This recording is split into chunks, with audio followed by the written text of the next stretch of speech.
ಸ್ನೇಹಿತರೆ ನೋಡಿ ನನ್ನ ಟಯರ್ನ ಪರಿಸ್ಥಿತಿ 50% ಬಟನ್ ಹಿಡಿದು ಟಯರು ಒಡೆದೋಯ್ತು.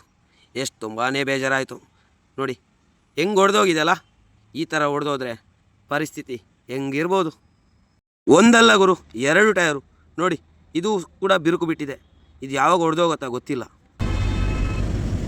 ಯಾರಪ್ಪ ಇವನು, ತಲೆ ತಿನ್ನೋ ಮನುಷ್ಯ. 10 ಗಂಟೆಗೆ ಕ್ಲೋಸ್, ಎಲ್ಲ ಕ್ಲೋಸ್. 10 ಗಂಟೆ ಆಗೋದು ಕ್ಲೋಸ್ ಆಗಿ ಆಯಿತು. ಎಷ್ಟು ಗಾಡಿ ಆಯಿತು ಅಪ್ಸೆಟ್ ಆಗೋದು ನೋಡಿ. ಇದು ಮೊನ್ನೆ ಇಲ್ಲೇ ಇದೇ ಜಾಗದಲ್ಲಿ ಮೀನು ಗಾಡಿ, 3 ಮೀನು ಗಾಡಿ ಆಯಿತು. ಇವತ್ತು ಇದೊಂದು ಯಾವುದು MH ಗಾಡಿನ ಮಿಠಾಯಿ, ಶುಂಠಿ ಮಿಠಾಯಿ, ಸೂಪರ್ ಟೇಸ್ಟ್. ಕಫ ಕೆಮ್ಮು ಎಲ್ಲ ಇದ್ರಲ್ಲಿ ಹೋಗ್ತದೆ, ಹೋಗೋದು ನೋಡು. ಸ್ನೇಹಿತರೆ ನಮಸ್ತೆ, ನಾನು ನಿಮ್ಮ ಟ್ರಕ್ ಸಂಚಾರಿ. ಹೇಗಿದ್ದೀರಾ? ಚೆನ್ನಾಗಿದ್ದೀರಾ? ನಿಮ್ಮ ಪ್ರೀತಿ ಸಹಕಾರ ಸದಾ ಹಿಂಗೇನೇ ಇರಲಿ. ಸ್ನೇಹಿತರೆ ನಾನಿವತ್ತು ಹೊರಟೆ ಎಲ್ಲಿ ಗೊತ್ತಾ? ಅಪೋಲೋ ಟೈರ್ ಅಂದರೆ ವಿಟ್ಲದಿಂದ ಮಂಗಳೂರು ಕಡೆ ಹೋಗೋ ರಸ್ತೆಯಲ್ಲಿ ಸಿಗುವಂಥ ಟೈರ್ ಶಾಪ್. ಯಾಕೆ ಹೋದೆ ಅಂದರೆ, ನಾನೊಂದು 3 ತಿಂಗಳು ಮುಂಚೆ ಒಂದು ಟೈರ್ ತೊಗೊಂಡಿದ್ದೆ. ಆ ಟೈರ್ ಪರಿಸ್ಥಿತಿ ಹೆಂಗಾಗಿದೆ ಅಂತ ನೀವೇ ನೋಡಿ. ಇದು 3 ತಿಂಗಳು ಮುಂಚೆ ತೆಗೆದಿರೋ ಟೈರು ನೋಡಿ, ಬೀಡಿಂಗ್ ಹತ್ರ ಬಿರುಕು ಬಿಟ್ಟಿದೆ. ಅದ್ರದ್ದು ಅಷ್ಟೇ ಅಲ್ಲ ಕತೆ, ಇನ್ನೊಂದು ಟೈರು 50% ಬಟನ್ ಇದೆ, ಅದು ಒಡೆದೇ ಹೋಗಿತ್ತು ನೋಡಿ. ನಿಮ್ಗೆ ತೋರಿಸ್ತೀನಿ. ಅದನ್ನ ಟೈರ್ ಕೆಳಗೆ ಹಾಕಿದ್ದೀನಿ, ಅದನ್ನು ಇವಾಗ ಎಳೆದು ನಿಮ್ಗೆ ತೋರಿಸ್ತೀನಿ. ಬಟನ್ ಎಷ್ಟು ಪರ್ಸೆಂಟ್ ಇದೆ ಅಂದರೆ 50% ಬಟನ್ ಇದೆ. ನೋಡಬೇಕಾದ್ರೆ ಬೇಜಾರಾಗಿಬಿಡುತ್ತೆ. ಮೊನ್ನೆ ಡಿಸೆಂಬರ್ 25 ನೈಟು ಟೈರ್ ಒಡೆದೋಗಿರೋದು ನೋಡಿ. ಯಾವ ಥರ ಒಡೆದೋಗಿದೆ. ಇದು ಕಲ್ಲು ಹೊಡೆದುವಲ್ಲ, ಯಾವುದಲ್ಲ, ಇದು ಮ್ಯಾನುಫ್ಯಾಕ್ಚರಿಂಗ್ ಪ್ರಾಬ್ಲಮ್ಮು. ಹಂಗಾಗಿ ಆ ಪ್ರಾಬ್ಲಮಲ್ಲಿ ಆ ಟೈರ್ ಒಡೆದೋಗಿರೋದು.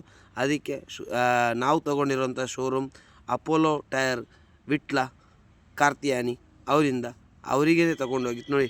ಇದು ಒಡೆದೋಗುವಂಥ ಪರಿಸ್ಥಿತಿ ಬಂದಿದೆ ಈ ಟೈರು ನೋಡಿ. ಯಾವ ಥರ ಕಾಣ್ತಾ ಇದೆಯಲ್ಲ ನಿಮಗೆ, ಬಿರುಕು ಅಲ್ಲಲ್ಲಿ ಬಿರುಕು ಬಿಟ್ಟಿದೆ. ಹಂಗಾಗಿ ನಾನು ಅವರಿಗೆ ನೋಡಿ, ಅವ್ರು ತೊಗೊಂಡು ನಮ್ಮ ಓನರ್ ಕೂಡ ಇದ್ದಾರೆ. ನೋಡಿದರೆ ಬೇಜಾರಾಗಲ್ವಾ? ಇಷ್ಟು ಒಂದು ಟಯರುಗೆ ಹೆಚ್ಚು ಕಮ್ಮಿ ಅಂದರೆ ಇವಾಗಿನ ರೇಟ್ ಆದರೂ 18-19 ಸಾವಿರ ರೂಪಾಯಿ ಒಂದು ಟಯರು, 920 ಟಯರಿಗೆ. ಇದು 50% ಬಟನಲ್ಲಿ ಹೊಡೆದೋದ್ರೆ ಎಂಥ ಮನಸ್ಸಾದರೂ ಬೇಜಾರಾಗ್ಬಿಡುತ್ತೆ. ಯಾಕಂದರೆ ಬಂಡವಾಳ ಹಾಕಿ ಗಾಡಿ ಓಡಿಸೋದು, ಈ ಬಂಡವಾಳ ಹಾಕಿದ್ದಕ್ಕೆ ಏನಾದರೂ ಬರಬೇಕಲ್ಲ. 2 ಟಯರ್ನ ಕಂಪ್ನಿಗೆ ರಿಟರ್ನ್ ಮಾಡಿ, ಯಾಕಂದರೆ ಅದು ಚೆಕ್ಕಿಂಗ್ ಆಗಬೇಕಂತ. ಚೆಕ್ಕಿಂಗ್ ಆದ ನಂತರ ಕೊಡೋದಂತೆ ನೋಡಿ. ಯಾವ ಥರ ಇದೆ ಅಲ್ಲಿ ಬಿರುಕು ಬಿಟ್ಟಿರೋದು. ಇದು ಏನು ಕಲ್ಲು ಹೊಡೆದೇನಲ್ಲ, ಅಲ್ಲಾದರೆ ಏನು ಇದಿಲ್ಲ, ಮ್ಯಾನುಫ್ಯಾಕ್ಚರಿಂಗ್ ಪ್ರಾಬ್ಲಮ್ ನೋಡಿ. ಈ ಥರ ಹೊಡೆದೋಗುತ್ತೆ ನೋಡಿ. ಅದಕ್ಕೋಸ್ಕರ 2 ಟಯರ್ ಹೊಸ ತೊಗೊಂಡ್ವಿ. 2 ಟಯರ್ ಹೊಸ ತೊಗೊಂಡು ಅದನ್ನು ಹಾಕ್ತಾಯಿದ್ವಿ. ಅಪೋಲೋ ಟಯರಲ್ಲಿ ಇದುವರೆಗೆ ನಮ್ಗೆ ಕಂಪ್ಲೇಂಟು ಸಿಕ್ಕಿಲ್ಲ. ಇದೇ ಫಸ್ಟ್ ಟೈಮ್ ನಮಗೆ ಈ ಥರ ಕಂಪ್ಲೇಂಟ್ ಬರ್ತಾ ಇರೋದು. ಏನಂತ ನೋಡ್ತಾರೆ ಅಂತ ಹೇಳಿದರೆ, ನೋಡೋಣ, ವೆಯ್ಟ್ ಮಾಡೋಣ. ಯಾಕಂದರೆ ಅವ್ರ ಕಂಪ್ನಿಯವ್ರು ಕೊಡಬೇಕಲ್ಲ ಯಾವ ಥರ ಅಂತೇಳಿ. ಅಪೋಲೋ ಟೈರ್ ಕಾರ್ತಿಯಾನಿ ಅವರು ಕಳಿಸಿದ್ದಾರೆ, ಅದು ಓನರು. ಆವಾಗಲೇ ಫೋನ್ ಮಾಡಿ ಅವರಿಗೆ ಎಲ್ಲ ವಿಷಯವನ್ನು ತಿಳಿಸಿ, ಫೋಟೋಸ್ ಎಲ್ಲ ತೆಗೆದುಕೊಟ್ಟು ಎಲ್ಲವನ್ನು ಕೊಟ್ಟು ಕಳಿಸಿದ್ದಾರೆ. ಅಲ್ಲಿ ನಮಗೆ 2 ಟಯರು ಅಲ್ಲೇ ಆರ್ಡ್ರ್ ಮಾಡಿ ಅಲ್ಲೇ ತೊಗೊಂಡು ಅಲ್ಲೇ ಫಿಟ್ ಮಾಡಿ ಅಂತಿಂತು. ನನಗೆ ಲೋಡಿತ್ತು, ಲೋಡೊಂದು ಸೆಟ್ಟಾಗಿತ್ತು ಕೊಚ್ಚಿನ್ಗೆ. ಹಂಗಾಗಿ ಟಯರ್ನೆಲ್ಲ ಫಿಟ್ ಮಾಡಿ ನಾನು ಹೊರಟೆ. ಟಯರೆಲ್ಲ ಹೊಸದೆಲ್ಲ ಹಾಕಿ ಆಯಿತು. ಇವಾಗ ಹೊರಡ್ತಾ ಇದ್ದೀನಿ ಲೋಡಿಗೆ. ಅಂದರೆ ಪುತ್ತೂರಿಂದ ಲೋಡು ಕೊಚ್ಚಿನ್ಗೆ, ಹಂಗಾಗಿ ವಿಟ್ಲಪೇಟೆ, ಇದು ವಿಟ್ಲಪೇಟೆ, ನಮ್ಮ ಪುತ್ತೂರು ವಿಟ್ಲಪೇಟೆ. ಪುತ್ತೂರಿಗೆ ಹೋಗೋ ರಸ್ತೆ ಅದು. ನೇರವಾದರೆ ಕೇರಳ ಕಾಸರಗೋಡು. ಒಳಗೆ ತೊಗೊಂಡಲ್ಲ ಅದು ವಿಟ್ಲೆ. ಅಯ್ಯಯ್ಯೋ, ವಿಟ್ಲದಲ್ಲಿ ಸಿಟಿಗೆ ಯಾಕೆ ಹಿಂಗೆ ಮಾಡ್ತಾರೆ ಗೊತ್ತಾಗ್ತಾ ಇಲ್ಲ. ವಿಟ್ಲದಿಂದ ಪುತ್ತೂರಿಗೆ 14 ಕಿಲೋಮೀಟ್ರು. ಕೇರಳಕ್ಕೆ ಹೋಗಿ ಬಸ್ ಬಂದು ನಿಂತಿದೆ.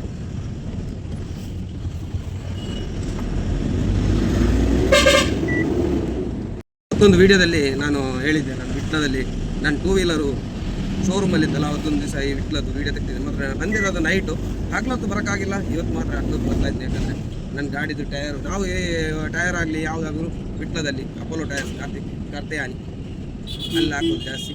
ಈ ಗಾಡಿಗೆ ಹಾಕಿರೋ ಪ್ರತಿ ಟಯರ್ ಅಲ್ಲೇ ಹಾಕಿರೋದು ಅಪೋಲೋ. ನನ್ನ ಗಾಡಿಯಲ್ಲಿ ಎಲ್ಲ ಟಯರ್ಗಳು ಅಪೋಲೋನೇ ಇರೋದು. ಇವತ್ತು ಹೊಸ 2 ಟಯರ್ ಆಯಿತು. ಅದು ಒಂದು ಟಯರ್ ಮೊನ್ನೆ ಹೊಡೆದೋಗಿತ್ತು, ಕ್ರ್ಯಾಕ್ ಬಿದ್ದು ಹೊಡೆದೋಗಿರೋದು. ಅದಕ್ಕೆ ಇನ್ನೊಂದು ಟೈರು ಕ್ರ್ಯಾಕ್ ಆಗಿತ್ತು, ಅದನ್ನು ಸಹ ಕೊಟ್ಟೆ. ನಿಮ್ಗಾಗ್ಬೋದು ಈ ಟೈರ್ ಯಾವಾಗ ಹೊಡೆದೋಯ್ತು ಅಂತೇಳಿ. ಒಂದು ಟ್ರಿಪ್ಪಲ್ಲಿ ನಾನು ಒಂಚೂರು ಹುಷಾರಿಲ್ಲದೆ ಇದ್ದೆ, ಅವಾಗ ನಾನು ಲೋಡ್ ತೊಗೊಂಡು ಹೋಗಿರೋದು. ಅಂದರೆ ಡಿಸೆಂಬರ್ 25ನೇ ತಾರೀಕಿಗೆ ನೈಟು ಹೊಡೆದಿರೋದು ಟೈರು. ವೀಡಿಯೋ ಮಾಡಿಲ್ಲ, ಯಾಕಂದರೆ ಅವತ್ತು ತುಂಬಾ ಹುಷಾರಿರಲಿಲ್ಲ. ಹಾಗಾಗಿ ಟೈರ್ ಹೊಡೆದೋಗಿರೋ ಟೆನ್ಷನಲ್ಲಿ ವೀಡಿಯೋ ಮಾಡೋಕ್ಕೂ ಮರ್ತೋಗಿದ್ದೆ. ಡಿಸೆಂಬರ್ 25ನೇ ತಾರೀಕು ರಾತ್ರಿ 11 ಗಂಟೆಗೆ ಕೇರಳ ಕಣ್ಣೂರು ಹತ್ರ ಟೈರ್ ಹೊಡೆದೋಯ್ತು. ಆ ಟ್ರಿಪ್ ಹೋಗಿ ಬಂದಿರೋದೆ ಸೀದಾ ಹೋದದ್ದು ಅನ್ಲೋಡ್ ಮಾಡ್ಕೊಂಡು ಬಂದಿರೋದು. ಹುಷಾರಿಲ್ಲದ ಕಾರಣ 3-4 ದಿವಸ ವೀಡಿಯೋ ಮಾಡಲಿಲ್ಲಲ್ಲ, ಹಾಗಾಗಿ ಆ ಟ್ರಿಪ್ಪಲ್ಲಿ ಹೊಡೆದೋಗಿರೋ ಟೈರ್. ಅದ ನಂತರ ಟ್ರಿಪ್ ಸಿಕ್ಕಿರೋದು ನನಗೆ ಉಡುಪಿಯಿಂದ ಕೊಚ್ಚಿಗೇನೆ. ಅದು ಲೈಟ್ ಲೋಡು, ಹಾಗಾಗಿ ಸ್ಟೆಪ್ಪಿನಲ್ಲೇ ಹೋಗಿ ಬಂದೆ. ರಿಟರ್ನ್ ಬರಬೇಕಾದ್ರೂ ಲೈಟ್ ಲೋಡು, ಹಾಗಾಗಿ ಪರವಾಗಿಲ್ಲ. ಅಂದರೆ ಲೈಟ್ ಅಂದರೆ 2-3 ಟನ್ ಲೋಡಿಗೆ ಹೋದೆ. ಇವತ್ತು ಲೋಡು ಮತ್ತೊಂದು ಲೋಡಿದೆ, ಹಾಗಾಗಿ ಟೈರ್ ಚೇಂಜ್ ಮಾಡಿದ್ರು. ಓನರ್ ಬಂದು ಟೈರೆಲ್ಲ ನೋಡಿ ಟೈರು ತೆಗೆದುಕೊಟ್ರು ಓನರು. ಅವರು ಹೋದರು, ತೆಗೆದುಕೊಟ್ಟು ನಾನು ರೆಡಿ ಮಾಡ್ಕೊಂಡು ಲೋಡಿಗೆ ಹೋಗ್ತಾ ಇದ್ದೀನಿ. ಇವಾಗ ಏನೊಂದು ಮಾಡೋದು, ಒಂದೊಂದು ಸಲ ಆ ಥರ ಆಗುತ್ತೆ ಗಾಡಿಯಲ್ಲಿ. ಅಂದರೆ ಟೈರ್ ನೋಡಬೇಕಾದ್ರೆ ಬೇಜಾರಾಗುತ್ತೆ. ವೀಡಿಯೋದಲ್ಲಿ ಕಾಣ್ತಾ ಇದೆಯಲ್ಲ ನಿಮಗೆ, ಯಾಕಂದರೆ 50% ಮೇಲೆ ಇದೆ ಬಟನ್. ಟೈರ್ ತೆಗೆದು ಹಾಕಿ 3 ತಿಂಗಳಾಗಿಲ್ಲ, 3 ತಿಂಗಳು 4 ತಿಂಗಳು ಒಳಗಡೆ ಆಗಿರೋದು. ಆ ಟೈರ್ ತೆಗೆದು ಹಾಕಿ ಅಷ್ಟರಲ್ಲಿ ಹೊಡೆದೋಯ್ತು. 54,000 ಕಿಲೋಮೀಟ್ರಿಗೆ ಡಮಾರ್ ಟೈರ್, ಒಂದು ಟೈರು. ಇನ್ನೊಂದು 70 ದಾಟಿದೆ, ಅದು ಬಿರುಕು ಬಿಟ್ಟಿದೆ. ಇದು ನೆಹರು ನಗರ. ಇಲ್ಲಿಂದಾಗಿ ಇಲ್ಲಿ ಲೆಫ್ಟ್ ತೆಗಿಬೇಕು, ಲೆಫ್ಟ್ ತೆಗೆದು ನೇರವಾಗಿ ಹೋಗ್ಬೇಕು ಲೋಡಿಂಗ್ ಪಾಯಿಂಟಿಗೆ. ರಿಕ್ಷಾದವ್ರು ಯಾವ ಥರ ಬರ್ತಾರೆ ನೋಡಿ.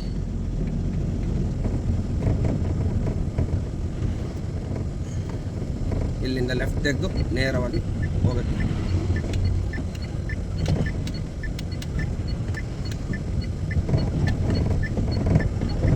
ವಿವೇಕಾನಂದ ಕಾಲೇಜಿಗೆ ಹೋಗುವಂಥ ರಸ್ತೆ, ಹಂಸಕೊಟ್ಟವ್ರೆ ಇಲ್ಲಿ.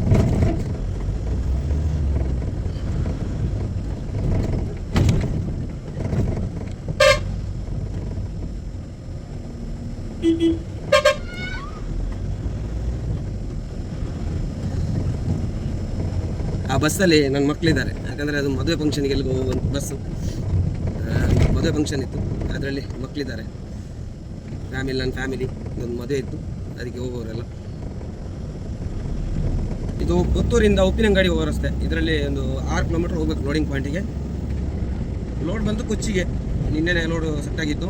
ಅಂದರೆ ಇವತ್ತು ಲೋಡಿಗೆ ಹೋಗ್ಬೇಕಾದ್ರೆ ಮಧ್ಯಾಹ್ನ ಆಯಿತು, ಯಾಕಂದರೆ ಟೈರ್ದು ಕೆಲಸ ಎಲ್ಲ ಆಯ್ತಲ್ಲ, ಹಂಗಾಗಿ ಸ್ವಲ್ಪ ಲೇಟ್ ಆಯಿತು. ಪಾರ್ಟಿ ಫೋನ್ ಮೇಲೆ ಫೋನ್ ಮಾಡವ್ರೆ, ಅಲ್ಲಿ ಹೋಗಿ ನೋಡಬೇಕು ಪಾರ್ಟಿ ಏನು 90 ಡಿಗ್ರಿಯಲ್ಲಿ ಇದ್ದಾರಾ. ಅಂದರೆ ಬೆಳಿಗ್ಗೆ ಬರೋಕ್ಕೆ ಹೇಳಿದ್ರು, ಅಂದರೆ 10 ಗಂಟೆ ಬರ್ತೀನಿ ಅಂತ ಹೇಳಿದ್ರೆ 10 ಗಂಟೆಗೂ ಆಗಿಲ್ಲ. ಈಗಷ್ಟೇ ಹೋಗ್ತಾ ಇದ್ದೀನಿ. ಅಂತೆಂತ ನನ್ನ ಗಾಡಿಗೆ ಲೋಡ್ ಆಯಿತು. ನಾನು ಹೊರಟೆ ಕೊಚ್ಚಿಗೆ. ನನ್ನ ಲೋಡ್ ಬಂದು ಕೊಚ್ಚಿಗೆ ಹೋಗಿ 1-1.5 ಗಂಟೆಯಲ್ಲಿ ಗಾಡಿಯೆಲ್ಲ ಲೋಡ್ ಆಯಿತು. ಇನ್ನು ಡೀಸೆಲ್ ಹಾಕ್ಕೊಂಡು ಹೊರಡೋದೆ. ಡೀಸೆಲ್ ಒಂದು ಫುಲ್ ಮಾಡಬೇಕು.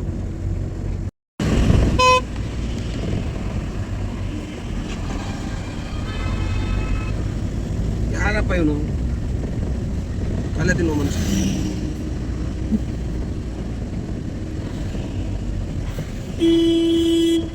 ದಾದಲ್ಲ ಹಾಗೆ ಹಾಗೆ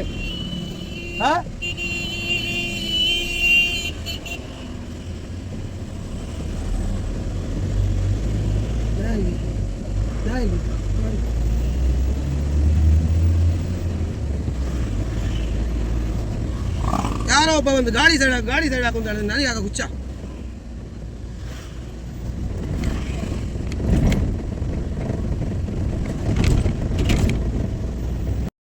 ಈ ಕಾರ್ ಅವನು ಆವಾಗಿಂದ ನನ್ನ ಹಿಂದ್ಗಡೆನೇ ಇದ್ದಾನೆ. ಏನು ಕತೆ ಏನು ಗೊತ್ತಿಲ್ಲ. 2 ಸಲ ಗಾಡಿ ಸೈಡ್ ಹಾಕು ಅಂದ. ಏನು ಕತೆ ಏನು ಅಂತ ಗೊತ್ತಿಲ್ಲ. ಗಾಡಿ ನಂಬರ್ ಬಂದ್ಬಿಟ್ಟು ಏನೋ ಒಂದು ಇನ್ಫಾರ್ಮೇಷನ್ ಮಾಡಿದವ್ರ ಥರ ಮಾಡ್ತಾನೆ. ಏನು ಅಂತ ಗೊತ್ತಿಲ್ಲ, ನೋಡೋಣ ಏನು ಅಂತೇಳಿ. ಗಾಡಿ ಸೈಡ್ ಹಾಕು ಅಂತೇಳಿ ನೋಡ, ಎಲ್ಲಾದ್ರೂ ನಿಲ್ಲಿಸ್ತಾನ ನೋಡ್ತೀನಿ.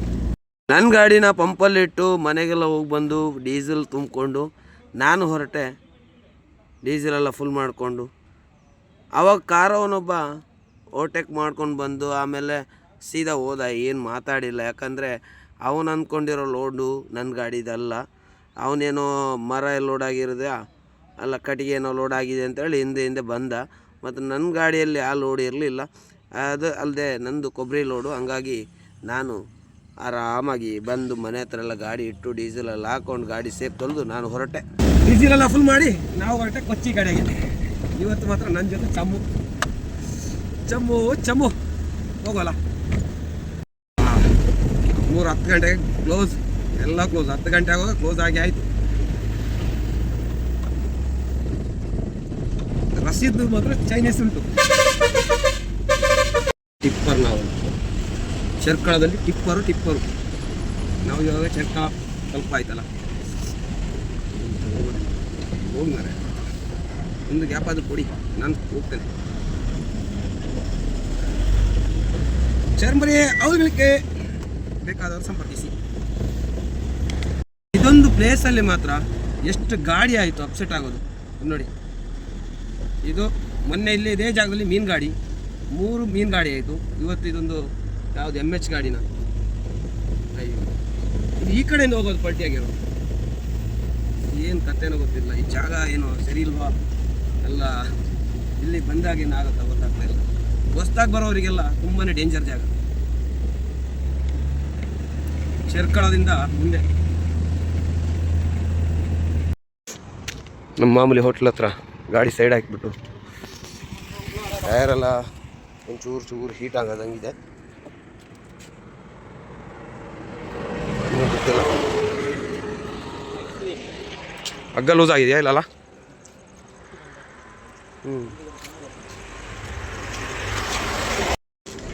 ಮಾಮೂಲಿ ಹೋಟೆಲು, ಇಲ್ಲಿ ಟೀ ಕುಡಿದು ಹೋಗೋಣ ಅಂತ. ತೂಪ್ಪಾನ್ ಗಾಡಿ, ತೂಪ್ಪಾನ್ ಥರ ಫ್ಲಾಗ್ ಹಾರಿಸ್ಕೊಂಡು ಹೋಗ್ತಾ ಇದೆ. ಶಬರಿಮಲೆಗೆ ಹೋಗ್ಬೋದು. ಯಾವ ಥರ ಹೋಗ್ತಾ ಇದೆ ಗಾಡಿ. ನಾವು ಕಣ್ಣೂರ ಹತ್ರ ಮುಟ್ತಾ ಬಂದ್ವಿ. ಒಂದು ತೂಪ್ಪಾನ್ 2 ಗಾಡಿ ಹೋಯ್ತು. ಫ್ಲಾಗ್ ಅಂತೂ ಸಖತ್ತಾಗಿ ಆಗ್ತಾ ಇತ್ತಲ್ಲ. ಕರ್ನಾಟಕ ಅಂದರೆ 48 K48 ನನ್ನ ಗಾಡಿ ಪಾಸಿಂಗ್. 48 ಯಾವ ಗಾಡಿ ಪಾಸಿಂಗ್? ಈ 48 ಯಾವ ಊರು ಪಾಸಿಂಗ್ ಅಂತ ಕಮೆಂಟ್ ಹಾಕಿದೆ. ನನಗೆ ಗೊತ್ತಿಲ್ಲ. ಅಂತಿಂತು ಬೆಳಿಗ್ಗೆ ಹೊತ್ತು ಕೇರಳ ಇಲ್ಲೊಂದು 8 ಟೋಲಿಗೇನು ಇದು ಮಾಡಿದ್ದಾರೆ. ಇಕ್ಕಟ್ಟು ಅಂದರೆ ಇಕ್ಕಟ್ಟು, ತುಂಬಾ ಇಕ್ಕಟ್ಟು ರಸ್ತೆ. ಟೋಲ್ ಬೂತನ್ನು ರೆಡಿ ಮಾಡೋದು ಗಾಡಿ ಕರೆಕ್ಟಾಗಿ ಪಾಸ್ ಆಗೋಕ್ಕೆ ಹಾಕ್ಬಿಟ್ಟಿರೋದು. ಒಂಚೂರು ಆ ಕಡೆ ಈ ಕಡೆ ಆದರೆ ನಿಮ್ಗೆ ಟಚ್ ಆಗುತ್ತೆ ಗಾಡಿ.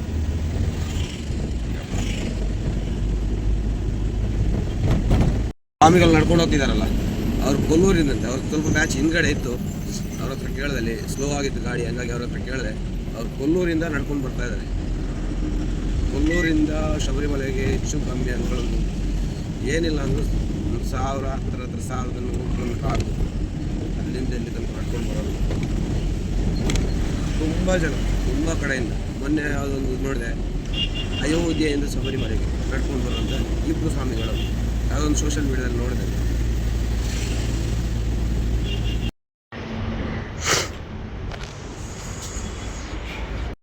ನಾವು ಮುಟ್ಟೆ ಎಲ್ಲಿಗೆದು ಚಾಲಕ್ಕುಡಿ ಬೈಪಾಸ್ ಅಲ್ಲ, ಚಾಲಕ್ಕುಡಿ ಅವರು ಕೊಲ್ಲೂರಿನವರು. ಅವರು ಕೊಲ್ಲೂರು ಸ್ವಾಮಿ ಲೋಕದಲ್ಲ ರೋಡಲ್ಲಿ ತೆಂಗಿನ ಮರ. ಇದೆಂತದೆ ಎಂತ ಶಾಲೆಗೆ ಹೋಗ್ಬೇಕಾದ್ರೆ ನಾವು ಇದು ಎಂತ ಹೇಳಿದ್ರೆ ಶುಂಠಿ ಮಿಠಾಯಿ ಟೇಸ್ಟ್. ಕಫ ಕೆಮ್ಮು ಎಲ್ಲ ಇದ್ರಲ್ಲಿ ಹೋಗ್ತದೆ. ಈ ಆಟೋ ರಿಕ್ಷಾದಲ್ಲಿ ಒಂದು ಪೈಪ್ ಲೋಡ್ ಮಾಡ್ಕೊಂಡು ಹೋಗ್ತಾರೆ. ಇದು ಬೀಳುತ್ತಾ ಬೀಳಲ್ವ? ಬೀಳತ್ತಾ? ಚೆಮ್ಮ ಬೀಳ್ಬೋದಾ? ಇವಾಗ ನಾನೇ ಟಚ್ ಮಾಡಿ ಬೀಳಿಸ್ತೇನೆ. ಹಗ್ಗ ಹಾಕಿದ್ದಾರೆ ನೋಡಿ, ಲಾಸ್ಟಿಗೆ ಹಗ್ಗ ಹಾಕಿದ್ರು. ಆದರೂ ಅದು ಬೈಂಡಿಂಗ್ ವೈರಲ್ಲಿ ಕಟ್ಟಿರೋದು, ಬೀಳಲಿಕ್ಕೆ ಎಲ್ಲ ಅದು ಬೈಂಡಿಂಗ್ ವೈರಲ್ಲಿ ಲಾಕ್ ಮಾಡಿ ಕಟ್ಟಿರೋದು. ಹಂಗಾಗಿ ಬೀಳೋದು. ಲಾರಿ ಅವ್ರಿಗೆ ಈ ಥರ ಡೋರ್ ಓಪನ್ ಮಾಡಿ ಹೊರಗಡೆ ಇಟ್ಕೊಂಡ್ಬಂದ್ರೆ 20,000 ಫೈನ್ ಹಾಕ್ತಾರೆ. ಇವರಿಗೆ ಅಂತ ಇದೇನಿಲ್ಲ, ರೂಲ್ಸೇ ಇಲ್ಲ. ಲಾರಿ ಅವರಿಗೆ ವಿಚಿತ್ರ ರೂಲ್ಸು. ಅಂಗಮಾಲಿ KSRTC ಬಸ್ ಬರೋದು ನೋಡು. ಲಗಡಿ ತೆಗಿಲಿಕ್ಕೆ ಅವರು ಮತ್ತೆ ಹೇಳೋದು ಬೇಕು ಅಂತ ಬಂದದಲ್ಲ, ದಾರಿ ತಪ್ಪಿ ಬಂದದ್ದು. ಒಂದು ಗಾಡಿ ಜಾಯಿಂಟ್ ಕಟ್ ಆಗಿರೋದು, ಗಾಡಿ ಜಾಯಿಂಟ್ ಕಟ್ ಆಗಿ ನಡುವು ರಸ್ತೆಯಲ್ಲಿ ತುಂಬಾ ಡೇಂಜರ್. ಅದು ಜಾಯಿಂಟ್ ಕಟ್ ಆಗಿದೆ, ಆಮೇಲೆ ಸೆಂಟ್ರ್ ಬೋಲ್ಟ್ ಹೋಗಿದೆ. ಬಸ್ ಬಂದು ಸೇಫ್ ನೋಡಿ, ಮಾನ ಮರ್ಯಾದಿಲ್ಲ ಹೋಗೋದು ನೋಡು. ಪಾಯಿಂಟ್ ಹತ್ರ ಬರಬೇಕಾದ್ರೆ ಫುಲ್ ಬ್ಲಾಕ್. ಇನ್ನು ಸ್ವಲ್ಪನೇ ಇರೋದು ಅನ್ಲೋಡ್ ಪಾಯಿಂಟಿಗೆ. ಎಷ್ಟು ಕಿಲೋಮೀಟ್ರ್ ಇರ್ತದ? 12-13 ಕಿಲೋಮೀಟ್ರ್ ಅಲ್ಲ. ತಿಂತು ನಾನು ಮುಟ್ಟಿದೆ ಅನ್ಲೋಡ್ ಪಾಯಿಂಟಿಗೆ. ನಿಮ್ಮ ಪ್ರೀತಿ ಸಹಕಾರ ಸದಾ ಹಿಂಗೇನೆ ಇರಲಿ ಅಂತ ಹೇಳ್ಕೊಂಡು ಎಲ್ರಿಗೂ ಟಾಟಾ ಬಾಯ್. ನೆಕ್ಸ್ಟ್ ವಿಡಿಯೋದಲ್ಲಿ ಸಿಗೋಣ.